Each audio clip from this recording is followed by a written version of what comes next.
اعوذ باللہ من الشیطان الرجیم بسم اللہ الرحمن الرحیم السلام علیکم ورحمۃ اللہ وبرکاتہ۔ پیارے اسلامی بھائیوں اور بہنوں، آج ہم قرآن مجید کی اس عظیم ترین صورت پر بات کرنے جا رہے ہیں جس کے بغیر کوئی نماز مکمل نہیں ہوتی، جو ہر مسلمان دن میں کم از کم 17 مرتبہ پڑھتا ہے اور جسے اللہ تعالیٰ نے ام القرآن اور سما ثانی فرمایا ہے۔ جی ہاں، آج کا ہمارا موضوع ہے سورہ الفاتحہ۔ اگر آپ قرآن کو سمجھنا چاہتے ہیں، اگر آپ نماز میں خشوع چاہتے ہیں تو یہ ویڈیو آخر تک لازمی ضرور دیکھیں۔ ابھی میں آپ کو سورہ فاتحہ کا تعارف کرواتا ہوں۔ سورہ فاتحہ قرآن پاک کی پہلی سورت ہے اور یہ مکہ مکرمہ میں نازل ہوئی ہے۔ یہ 7 آیات پر مشتمل ہے، ایک رکوع ہے، اس کے الفاظ 29 ہیں، حروف جو ہے نا اس کے 143 ہے۔ اس سورت کے کئی نام ہیں، ام القرآن بھی ہے، ام الکتاب بھی ہے، السما مثانی بھی ہے، اور اس کو بعض لوگ جو ہے نا الحمد شریف بھی کہتے ہیں۔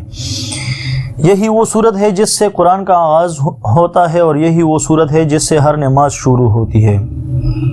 اس کی اہمیت نبی کریم صلی اللہ علیہ وآلہ وسلم نے کچھ اس طرح فرمایا ہے، صحیح بخاری اور صحیح مسلم میں یہ پڑھا ہے، جس شخص نے سورہ فاتحہ نہیں پڑھی اس کی نماز نہیں ہوتی۔ یہ واحد صورت ہے جو نماز میں فرض ہے، دعا بھی ہے، حمد بھی ہے، ہدایت کی درخواست بھی ہے۔ اب میں اس کی تھوڑی تلاوت آپ کو سناتا ہوں، تو پھر اس کو ہم یہ جو ہے نا اس کو 3 سٹیپ میں بیان کریں گے۔ بسم اللہ الرحمن الرحیم، الحمدللہ رب العالمین الرحمن الرحیم مالک یوم الدین، ایاک نعبد و ایاک نستعین، اہدنا الصراط المستقیم، صراط الذین انعمت علیہم غیر المغضوب علیہم ولا الضالین، آمین۔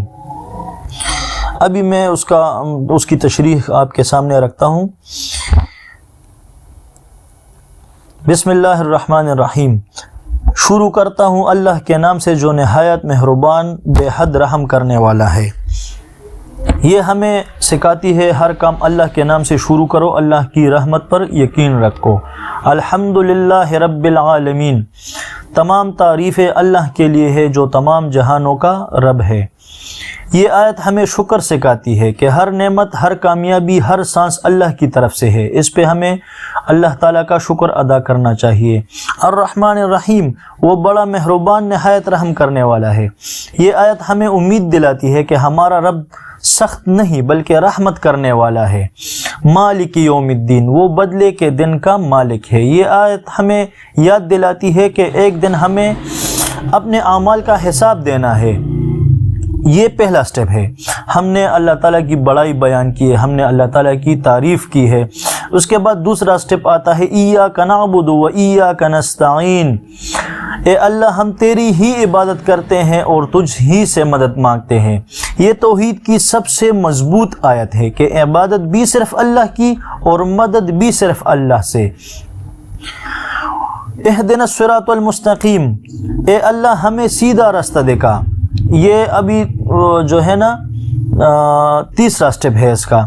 یہ وہ دعا ہے جو ہم دن میں بار بار مانگتے ہیں کیونکہ انسان کو ہر لمحہ ہدایت کی ضرورت ہوتی ہے۔ صراط الذین انعمت علیہم غیر المغضوب علیہم ولا الضالین، ان لوگوں کا راستہ، کن لوگوں کا راستہ؟ جن پر تو نے انعام فرمایا، نہ کہ جن پر غضب ہوا اور نہ گمراہوں کا۔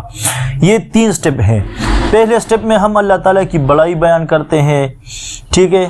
دوسرے سٹیپ میں جو ہے نا ہم اللہ کی توحید بیان کرتے ہیں اور اللہ سے مدد مانگنے کی جو ہے نا توحید بیان کرتے ہیں کہ اللہ ہم صرف تیری ہی عبادت کرتے ہیں اور تجھ ہی سے مدد مانگتے ہیں۔ پھر ہم دعا کرتے ہیں کہ اے اللہ ہمیں سیدھا راستہ دکھا، ٹھیک ہے۔ تو یہ آیت ہمیں صحیح اور غلط راستے کا فرق سکھاتی ہے۔ اب ان کے فضائل پہ آ جاتے ہیں۔ یہ قرآن کی سب سے عظیم صورت ہے، یہ شفا ہے۔ کئی بار میں نے سنا ہے کہ یہ اگر آپ کسی بیمار پر دم کریں گے یا کہیں پانی پر دم کر کے کسی بیمار کو پلائیں گے تو اللہ تعالیٰ جو ہے نا اس کو شفا دے دیتا ہے۔ میں ادھر تھوڑا ایک چھوٹا سا واقعہ آپ کو سناتا ہوں۔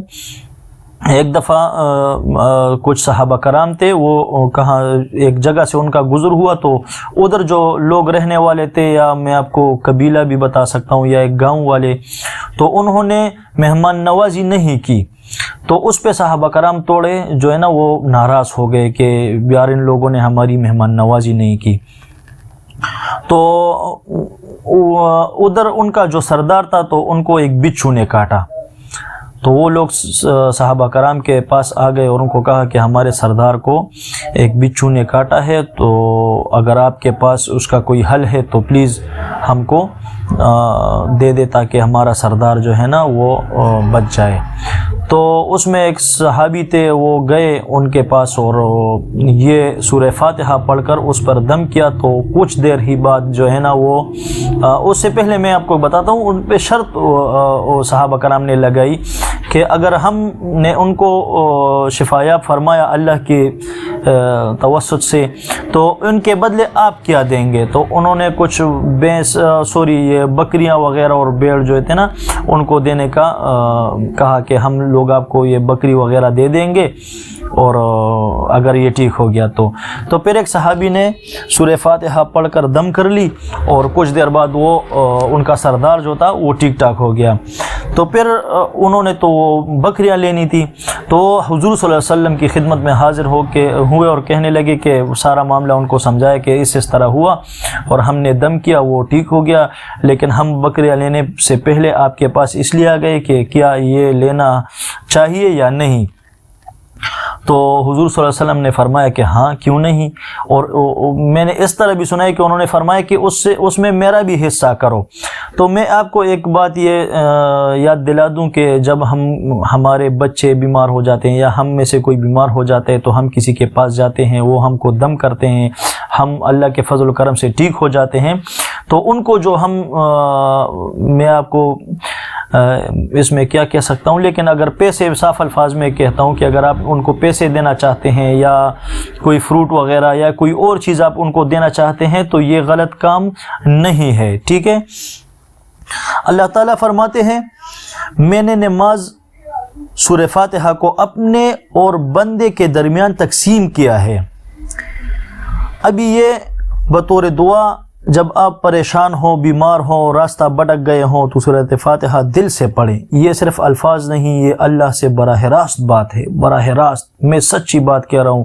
یہ اللہ تعالیٰ سے بات کرنے کا وقت ہوتا ہے جب آپ نماز میں سورہ فاتحہ پڑھتے ہیں، تو یہ ڈائریکٹ آپ اللہ تعالیٰ سے بات کر رہے ہوتے ہیں، ٹھیک ہے۔ ابھی میں آپ کو بھائیوں اور بہنوں سورہ فاتحہ کو صرف پڑھے نہیں بلکہ سمجھ کر پڑھیں، سمجھ کر پڑھیں گے تبھی نماز میں خشوع آئے گا اور زندگی میں ہدایت ملے گی۔ جب بھی آپ نماز کے لیے کھڑے ہو جائے تو پلیز آپ یہ مت سوچے، کاروباری سوچ ہٹا دے اپنے ذہن سے، ٹھیک ہے۔ تو نیکسٹ ویڈیو میں ملیں گے انشاءاللہ تعالی، تو اللہ حافظ۔